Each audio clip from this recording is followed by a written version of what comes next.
M. Ousmane Sonko, ayant obtenu 132 voix, est élu président de l'Assemblée nationale du Sénégal.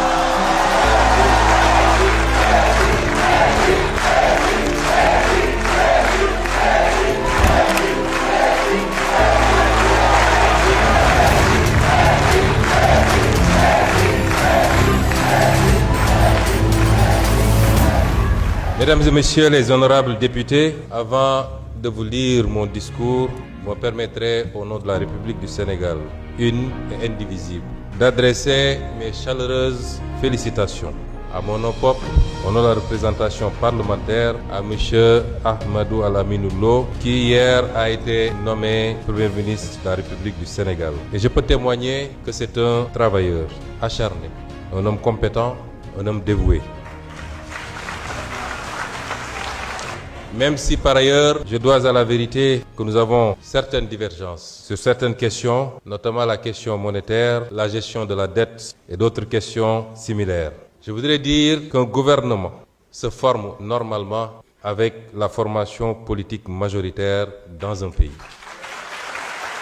Notre formation politique n'a pas été associée aux consultations qui ont conduit à la nomination d'un Premier ministre. Elle n'est pas associée à ce jour aux consultations pour la formation d'un gouvernement et par conséquent, je voudrais dire qu'on ne peut pas faire du PASTEF sans PASTEF.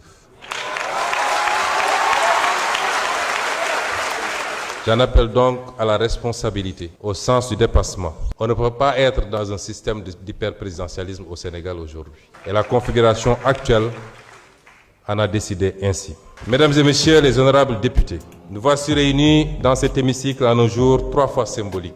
Lendemain de Pentecôte et retour de Popenguine pour les chrétiens, jour de la station et du jeûne d'Arafat et veille de la Tabaski pour les musulmans.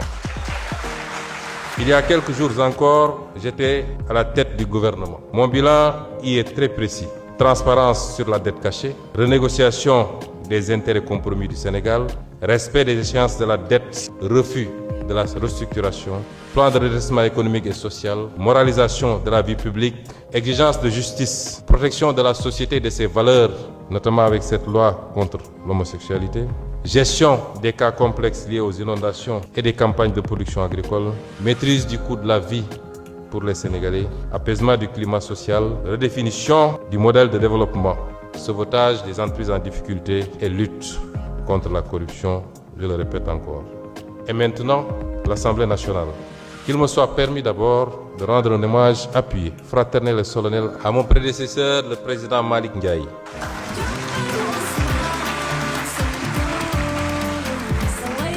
Pour sa loyauté sans faille envers les idéaux patriotiques qui nous rassemblent. Et pour son dévouement de chaque instant. Président Malick Ndiaye, lu waay yàqoon ci gis-gis bi Sénégalais di am ci jikko homme politique defar nga ko ci sa taxawaay.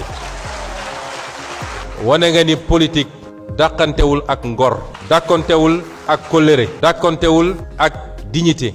De le féliciter ensuite pour son bref mais brillant passage à la tête de cette assemblée, qui l'a profondément transformé. Président Malick Ndiaye, au nom de tous les députés de cette institution, au nom de notre formation politique, au nom du peuple sénégalais, à mon nom propre, je vous dis merci.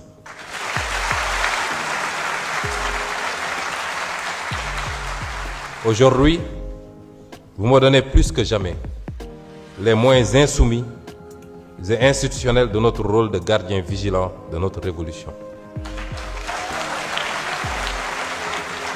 Je veux aussi adresser un petit mot affectueux à mon ami et frère, l'honorable Ismaïla Wane. Ismaïl, j'ai éprouvé une immense satisfaction de savoir que ça allait être toi, mon suppléant. Depuis plus de 10 ans que nous cheminons, tu as toujours fait preuve, en toutes circonstances, d'une loyauté absolue, de désintéressement rare, d'une abnégation totale. Pour ma part, chers collègues, comme vous le savez tous, j'ai été député pendant 5 longues années. J'ai connu les bancs étroits de l'opposition parlementaire, les joutes oratoires acharnées et parfois l'épuisement du combat solitaire contre des majorités qui confondaient la force du nombre avec la légitimité du droit.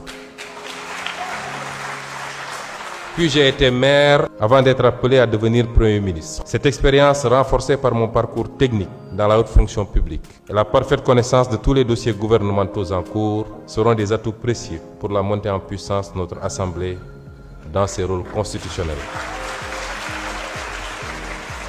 Mesdames et messieurs les députés, je mesure pleinement la gravité du moment historique que traverse notre pays. Me voici appelé à conduire l'institution chargée de représenter directement la souveraineté populaire. Certains y voient une crise, d'autres un déchirement. Moi, j'y vois d'abord une épreuve de vérité pour notre démocratie. Ce qui est en jeu dépasse les individus. Ce qui est en jeu, c'est le rapport entre la morale et la politique. Aristote rappelait également qu'aucune cité ne peut durer si la vertu disparaît de ceux qui la dirigent. Le président Mamadou Dia rappelait déjà, au lendemain de l'indépendance, qu'aucun projet de transformation nationale ne peut survivre si les dirigeants confondent l'État avec leurs propres intérêts. Combien de révolutions ont fini par craindre la transparence qu'elle réclamait hier? Saint-Augustin, dans la cité de Dieu, posait une question redoutable. Qu'est-ce qu'un État sans justice, sinon une grande association de brigands? Aline Sitoé Diatta avait déjà compris qu'un peuple ne demeure libre que lorsqu'il refuse intérieurement la résignation. Cheikh Ahmadou Bamba, lui aussi, nous a transmis une autre leçon essentielle dans les périodes de tension. La véritable force ne réside pas seulement dans la conquête du pouvoir, mais dans la capacité à demeurer maître de soi lorsque survient l'épreuve. Il savait qu'un homme peut perdre une fonction sans perdre son honneur. Et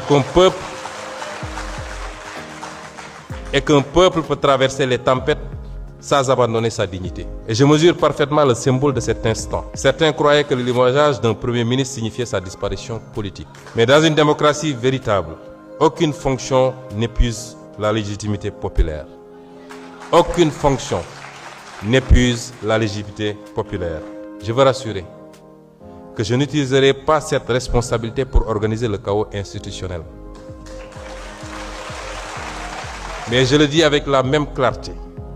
L'Assemblée nationale ne sera pas une chambre d'enregistrement. Elle contrôlera l'action gouvernementale. Elle exercera pleinement ses prérogatives constitutionnelles de vote des lois, de contrôle de l'action du gouvernement et d'évaluation des politiques publiques. Elle défendra la transparence des finances publiques, la reddition des comptes et la souveraineté populaire. Elle usera de manière responsable, mais tout aussi ferme, de tous les leviers de contre-pouvoir constitués selon la gravité des faits et des circonstances. Cette exigence morale ne relève d'ailleurs pas seulement de la philosophie ou de l'histoire politique. Elle est profondément enracinée dans notre propre civilisation spirituelle. Le Coran enseigne qu'Allah vous commande de rendre les dépôts à leurs ayants droit. Et lorsque vous jugez entre des gens, de juger avec équité. Mes chers collègues, nous sommes entrés dans une nouvelle phase de notre histoire politique. Elle sera difficile. Elle sera traversée par des tensions, des tentatives de division et des pressions multiples. Mais elle peut aussi devenir un moment de maturation démocratique. Le Sénégal doit montrer à l'Afrique qu'une crise politique peut être affrontée sans haine, sans violence et sans effondrement institutionnel. Je tends la main à tous les députés de cette Assemblée, majorité comme opposition.